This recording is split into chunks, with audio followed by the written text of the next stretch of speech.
I couldn't help but wonder, what is it about these people that they can't find jobs? I was watching a documentary on 60 Minutes. Actually, it was a YouTube video, a couple years old, I think, and the interviewer was talking to 6 adults, all of them autistic, and all of them sharing the same difficulty, and the difficulty was they couldn't find work. They couldn't find employment. Some of these guys had done dozens and dozens of interviews. So on the resume, hey, they look good. But once they were in person and they sat down with a warm body who was, human resources, whatever, things didn't go well. And as I was watching that conversation or conversations, it occurred to me that there are some things that people with autism need to improve on, including myself. So I made a list of 6 things. Take a look at them. Maybe you can add some other things, and maybe you can say, as we go through these 6, that one sounds a lot like you. Let us know if you hit on all of these, or some of them, or maybe 1 or 2 of them, maybe none of them. But number 1. One thing that I have found helps when I'm dealing with other people is what is called mirroring. That is to say, you watch that person's nonverbal cues and sometimes their verbal cues, in the sense of the way they talk, the way they present themselves, the way they say things, their just general behavior, and kind of imitate them without looking silly. I mean, you can imitate people to the point where it looks like you're mocking them, and obviously they don't like that. You wouldn't like it either. But it just gives you a frame of mind to know what frame of mind this other person is in. So number 1 is just kind of mirror the other individual. Number 2 is present yourself as being based and grounded. Another way to say that is present yourself as being centered. And this is not just masking, it's not just a presentation, but it's, in my opinion, it's a lofty character trait that we should try to develop. Not something that we should imitate. Okay, fake it till you make it, but in the meantime, work on really being centered, being based, being grounded, not coming across like somebody who is flighty. I guess that's the right word. And I think sometimes the reason we come across like that, other people would call it airheaded, which maybe we're not, but if they're reading us that way, obviously there's some nonverbal cues or maybe verbal cues that we are communicating unwittingly, may not even know we're doing it. So if we focus on being centered, on being based, upon being grounded, then once you acquire those traits, you don't have to fake it. It just becomes natural. Number 3 is something very similar, and that is just be self-confident. Be confident in yourself. You may have to do a little self-talk like, hey, I can handle this. Now, I got to say, over the years, I've never had a real problem with job interviews. I had a problem after the interview. I was always good enough to fake it, to put on the mask when I was sitting down with whomever to do the job interview, that I was able to get jobs. I just couldn't keep them because once I was in the workplace, the mask came off and the real me emerged, and it just didn't mesh with the people who live in the hive mind, the neurotypical hive mind. So the outcome was I had a hard time keeping a job. Getting a job wasn't a problem until, if you lose so many jobs, then it's a problem. But just keeping it. So you got to exude a sense of self-confidence. And people pick up on that quickly. I mean, almost instantly. They will say, this guy is a pushover. This guy is a floor mat. And people love pushovers. They love floor mats because walking on other people gives them an ego boost. And they love ego boosts, part of human nature.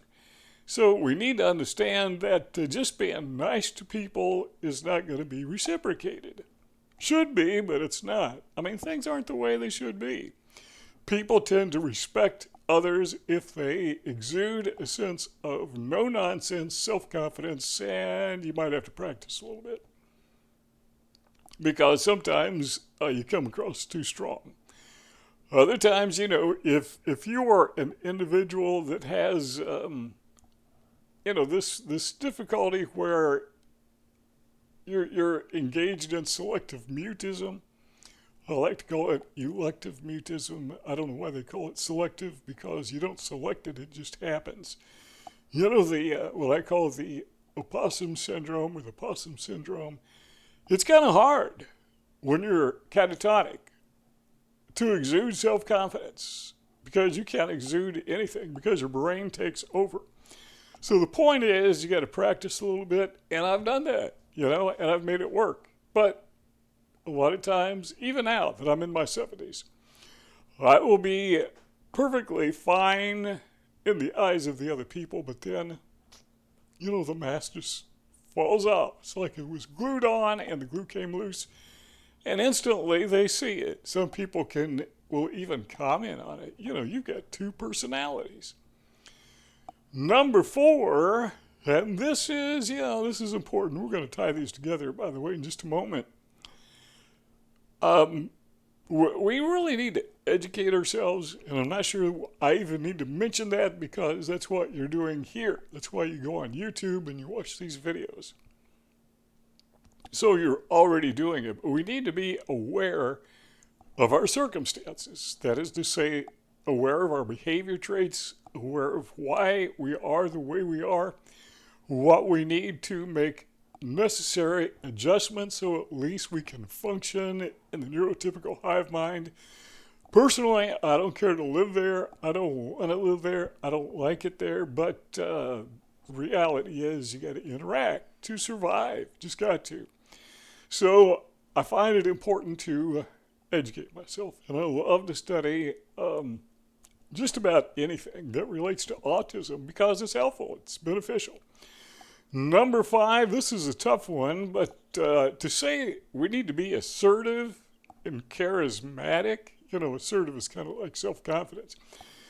But to be assertive and charismatic, most people with autism would say, yeah, I would if I could, but I just can't. It's just not me. And I understand that. But here's what you can do. You can just kind of lean into it. Not become it, but just kind of move in that direction a little bit.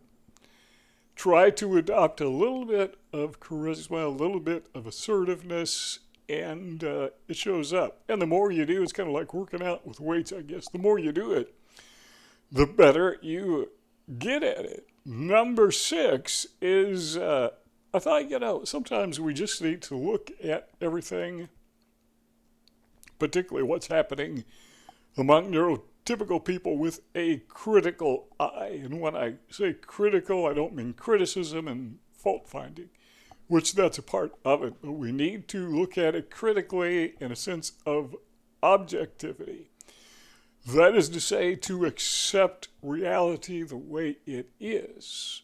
And when we pretend that things are going to go well, if I just follow these things that I just mentioned, just overnight it's going to happen. It's not going to happen overnight. But that doesn't mean we can't work on it. We can't improve our state in life, our situation in life. And I know that because over the past 70-some years, I've been working on it. And I've seen some good success. But I'm still not there, never will be. But that's okay. As long as I can improve my lot in life, I'm perfectly content with that. Let's tie all these down. What we need to do, I think, is we need to understand that it's okay to have boundaries. It's okay not to be part of the hive mind. It's okay if everybody doesn't want to hire us. Well, maybe that's a problem if nobody wants to hire us, but, when there are people out there who find a flaw with us because of, little behavioral quirks, whatever, that's going to happen. And I'm going to be strong enough to have some boundaries that I'm going to put some space between myself and those people who just don't like me. Why do I need to be around them anyhow? Well, you got to make a living, so you work on things so at least you can have some acceptance, enough to at least get to first base. There is a circle, lower right-hand corner. I think it's green or blue or somewhere in between. If you click on that, you can subscribe to our YouTube channel. Be a part of our YouTube family. Lower left-hand corner, there's a rectangle, and if you click on the rectangle, that will access our past videos, our library of past videos. So you can keep watching as long as you want, to your heart's content. We'll see you all next time.